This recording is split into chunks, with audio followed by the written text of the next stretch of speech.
Hello, my angels and my cherubs. So, I'm just going to finish up with the book. I know I spent a lot of time talking about the first three chapters, which touched on the issue of forgiveness, which I had lots to say about, and I still could say a lot more about it. But we're going to just try and get through and finish up the book that I'm talking about is The Four Sacred Gifts by Dr. Anita Sanchez. I really enjoyed this book. She touched on so many really delicious, awesome aspects of humanity, I'd have to say. When you are a humanitarian, such as I, this book really touched on some key aspects.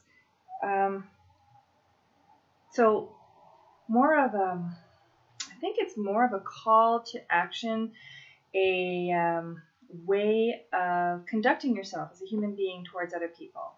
And that's what I got out of this book mostly. So in keeping with just summarizing the four sacred gifts, the second one is the power of unity. The author talks about in the spring of 2016 the pipeline. It's called the Dakota Pipeline that was to be rerouted to go close to the indigenous reservations called Standing Rock. The reason why she talks about this, I mean, yes, she's a Native author, and so she's talking about issues that have to do with that culture. However, she's also talking about these sacred gifts that we can all use these sacred gifts. So to illustrate the power of unity, she's giving you, or giving us, the reader, an example that has to do with her community, which is the indigenous community. And so here, when she's talking about this pipeline that needed to be rerouted, in order to do that, there are women who raise their voices. They said that this is a sacred burial ground, there are sacred sites, and by putting this pipeline in, that there's going to be significant harm to the water supply, which would then bring harm to over 11 million people.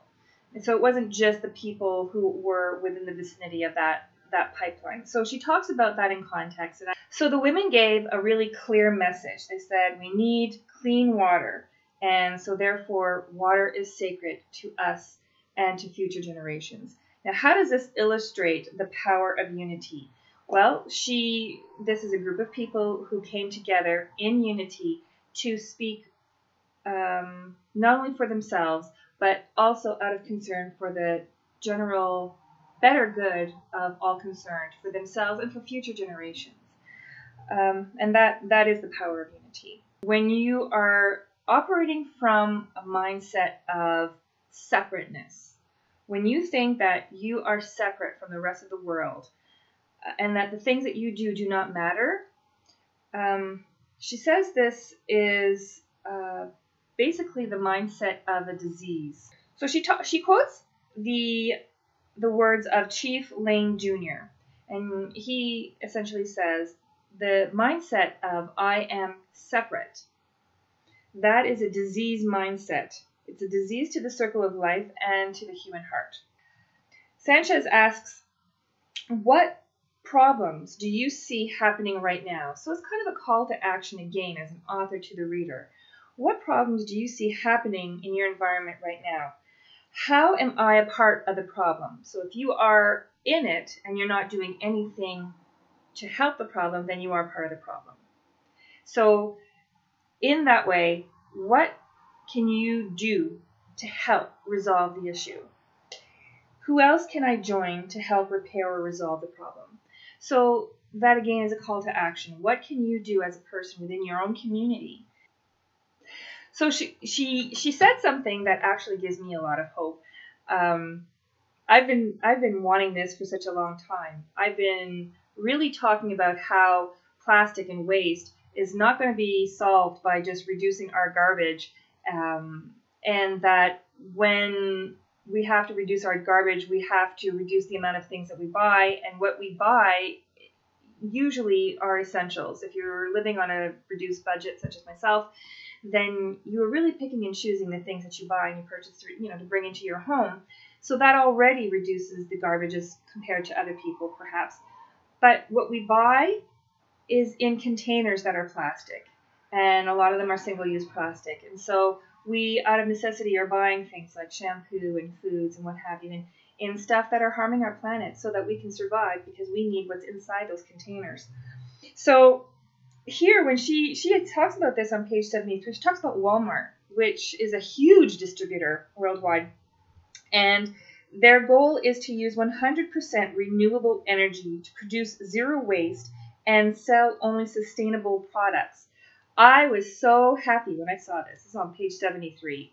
So I don't know where she got that information, but I'm certainly going to look into it, and I really hope it happens sometime very soon, because those shelves and shelves and shelves in every single store, not just Walmart as a distributor, but in every single store, that's key. And there's no reason in today's environment, with today's technology, we should be able to make shampoo bottles and food containers out of fully biodegradable products. We can certainly engineer that.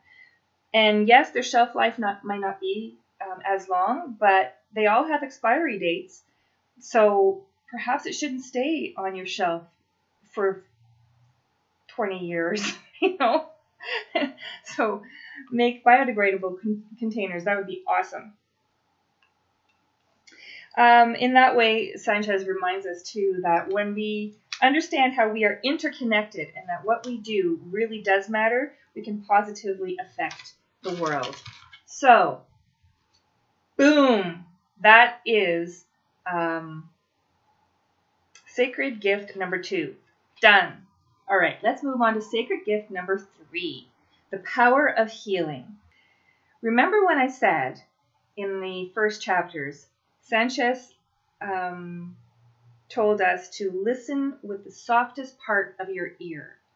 And I asked what you thought that meant. Innately, we think that we understand that, but I really want to try and put words to it. And sometimes for me, it was difficult. I understand it as be compassionate when you listen. This is the softest part, the most vulnerable, easiest to hurt part of your ear. So, and the most visible, because everything else is hidden. So that's kind of what I got out of that quote. But she does explain it in this chapter. So here again, the idea that forgiveness is rate limiting. She does come back to the issue of forgiveness, like it's some common thread throughout the entire book. She says that forgiveness is a rate limiting step. She doesn't call it rate limiting. That's just me summarizing what she's talking about. And almost like if we don't do the forgiving, nothing else can happen afterwards. So it's clear I disagree with that. I think forgiveness is something, if you're doing it for yourself, you should do it on your own terms. And if you're doing it for someone else, there needs to be discussion.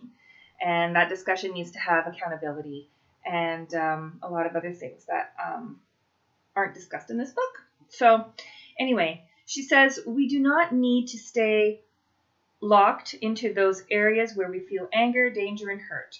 When we forgive, then we can heal, as per Dr. Mann, M-A-N-N. So I don't necessarily, that's the whole bit, is I don't think that if you don't forgive somebody, maybe it's just that you haven't forgiven them yet, but it doesn't necessarily mean that you're carrying anger and danger and hurt, because the route to healing doesn't necessarily look the same for everyone, and forgiveness may or may not be necessary in all those cases. So when you're carrying hurt and you're carrying danger and you're carrying anger, like she says, and it turns into a behavior. What was the behavior I was talking about? Revenge, that sort of thing. When it turns into that sort of a thing, that's another kettle of fish. That's a different thing right there. It doesn't have to do with forgiveness. So, actually, come to think of it, while I was doing this latter part of the book and summarizing, I came across 2 videos, and I am going to put the links to those below, because I finally found some people. One was doing a TED Talk, and the other one is a YouTube channel. Okay, so I'm going to put those 2 links below, and they talk about forgiveness and as definitely something that that's good, but they also have aspects to it that I can really relate to. It's not just blanket statements for everyone. So I'm going to leave those links below. One is called Relearning Forgiveness with Kimberly Yates. It's a TEDx in a place called CUNY. And the second one is The Shamanic Witch 1. She talks about the 4 steps of forgiveness by Rebecca Ryan. So the word forgiveness, what really we should do is listen with compassion. So the person who's harmed us, we can listen to, okay, maybe the reasons why they did what they did. They weren't in a good space. They're really sorry for what they did. When you hear those things, then you can listen with compassion, and you'd probably be more likely to be giving forgiveness. When there's none of that accountability or anything, then that's when I kind of question whether forgiveness is even relevant. It's the relevance. There's a key word that I haven't brought up yet, and that's important. So just as an aside, the Shamanic Witch talks about bridge building, restoration, and reconciliation. That is key in forgiveness. Both parties have to be willing and capable. She talks about confession, contrition, restitution, and repentance. And those are issues that's what I've been trying to explain this whole time, and that is not what's explained in the 4 sacred gifts. That's a very important component that is not included in this book. Yeah, so it's also important to understand the limitations of the offender, I think, because everybody does have limitations, and at any time we could be the offender, and I would think that if I was doing the offending, that it would be because I have limitations, a misunderstanding, a lack of judgment, those sort of things. And so in that way, I would like to be afforded the compassion. But if I'm not affording those things to other people, like, then forgiveness is with you. It's totally with you. And if it's something you're doing for yourself, then you wouldn't have to include me in that. So Sanchez, back to Sanchez. She also talks about, in The Power of Healing, the healing circles, burning sage, and passing the eagle feather. Now, I did talk about the healing circles and talking circles and what goes on there. That is a powerful, powerful practice. It's very powerful practice that can bring people closer together, and a lot of it is about disclosure, which that in itself is healing. To be able to talk, just to be able to express yourself freely and unabated and without judgment, that is a healing practice right there. So I don't think I'm going to go into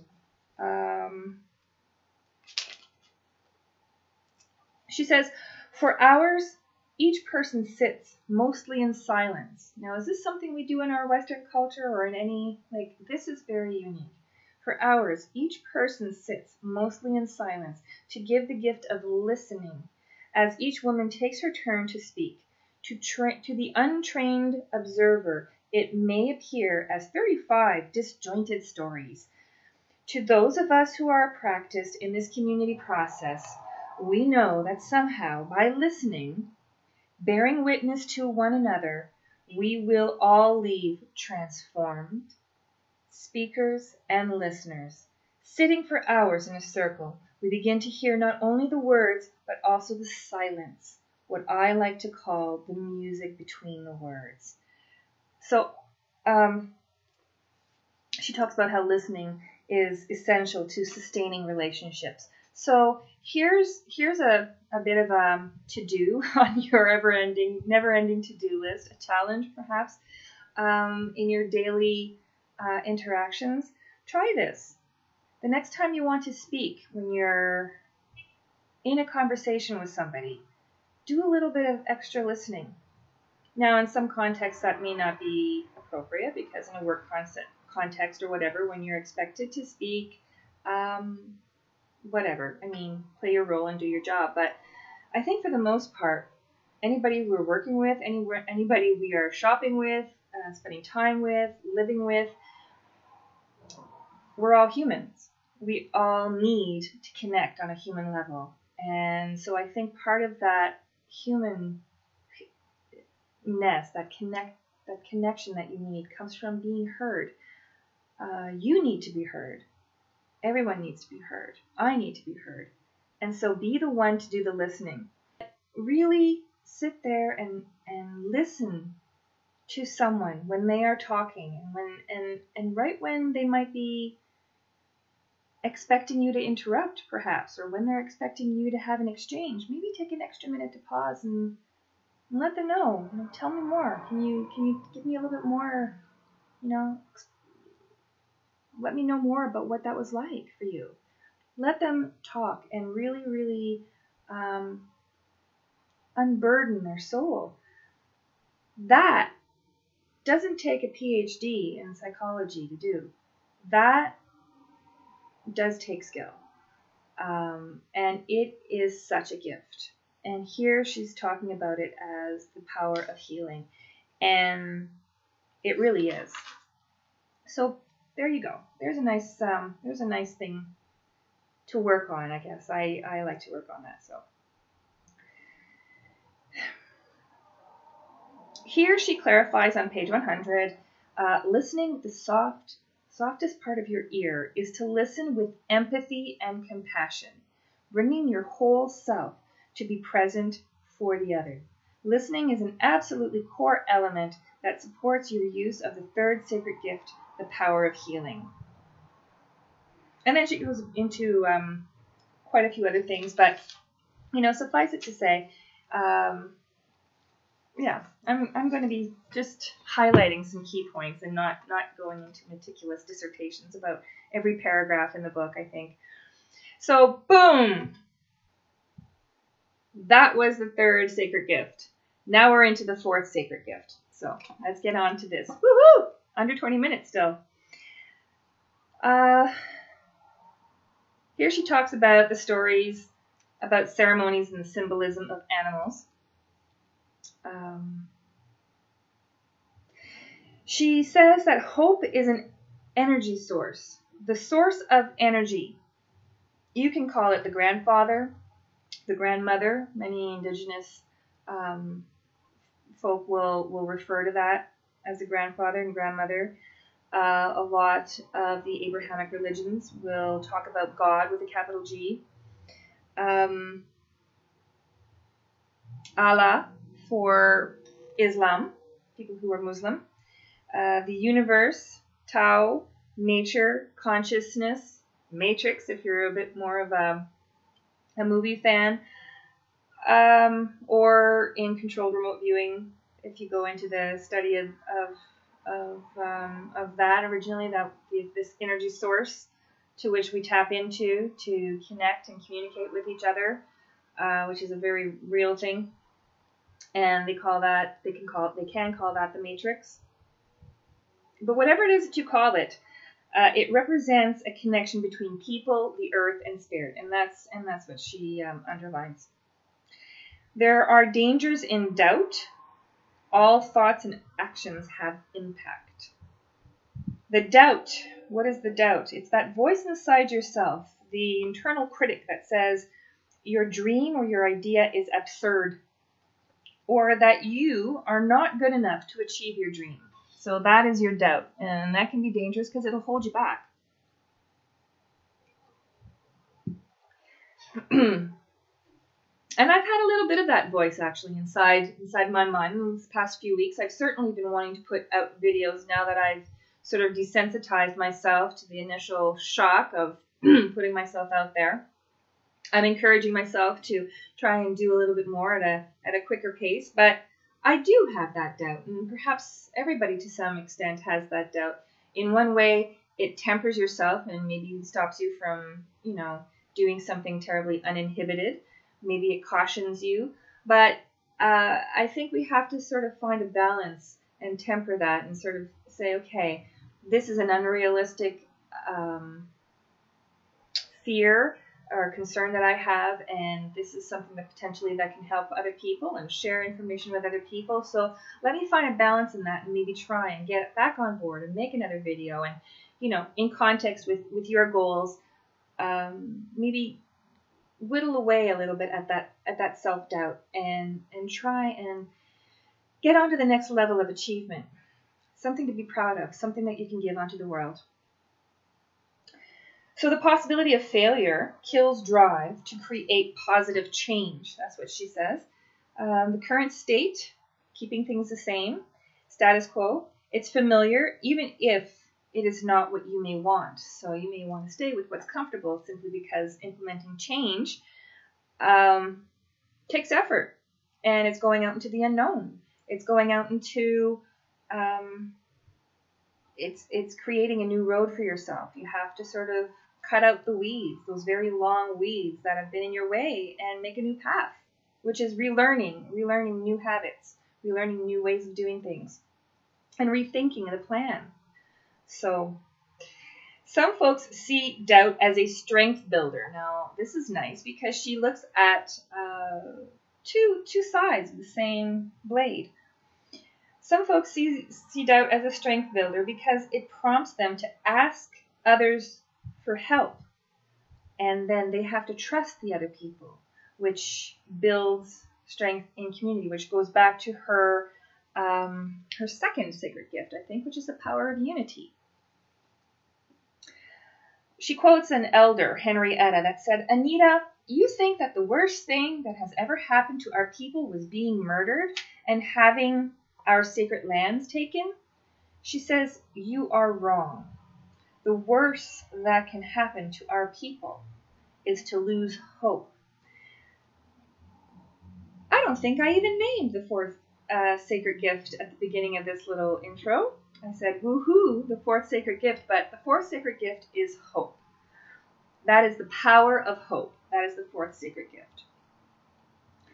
Her words were like lightning striking my heart and soul. It was there and then that I knew that my purpose was, what my purpose was, why I was there to receive the four sacred gifts.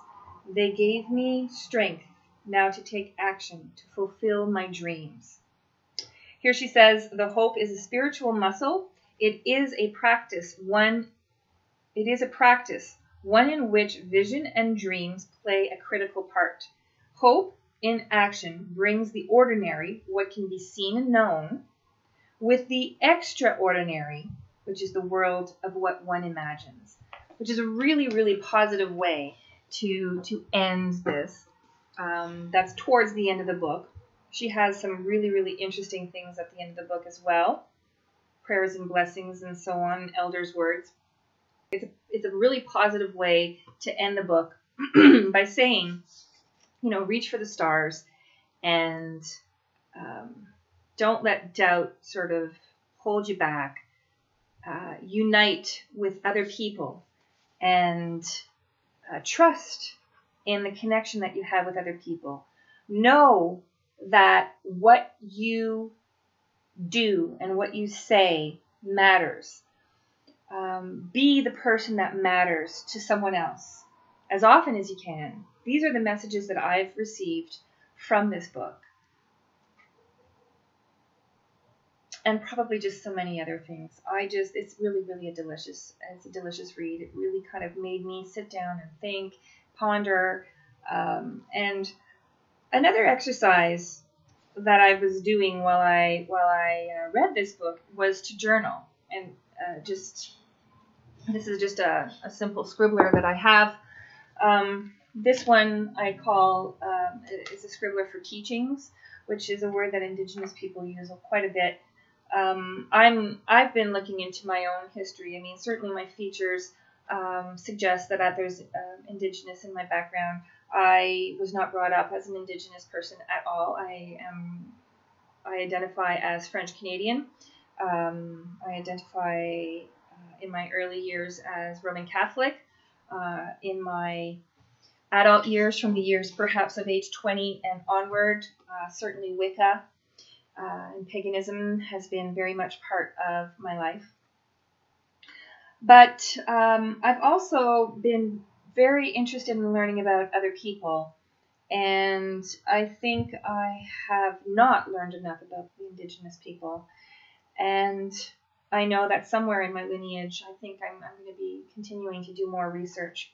So when I found this book, it really interested me because I do want to know more. So this, in meeting people who are Indigenous in my own community, whenever I get a chance to learn something, I put it in this special book. I do have a number of scribblers and Book of Shadows and my tarot journals that are too numerous to mention. This one here, I put, I did something different when I read this book. I actually summarized what I was reading, not only quoting the page numbers for future reference, but also little clouds to put my own thoughts beside them. And I think in that way I was able to appreciate and understand more of what the author was saying. And I hope that it summarizes it enough so that I can come back and read it again. Because I tend to gobble up books and then I forget so much. And that is the most tragic thing, I think, for me, is as much as I have a passion and a love for reading and a library that is, it's comprehensive. I do so much reading, but then I do so much forgetting. And that for me is tragic. It's bittersweet because as much as I like to taste the dessert, it's almost like I don't get to wear the weight from it afterwards, because whenever I want to sort of recall something, it's just not there. So note-taking is something that I'm doing. So in this book I have teachings. So the 7 teachings with the animals, the bison, the turtle, the beaver, the eagle, the wolf, the bear, the Bigfoot. And I also learned a really interesting word, which was Bamapi, or you can say Bamapi Minwa, which is see you again. Bamapi is see you again. They don't say goodbye. They say Bamapi. So, in light of the fact that this book was written by an Indigenous woman and that this video, the summary, has come to an end, I will tell you Bamapi until we see again.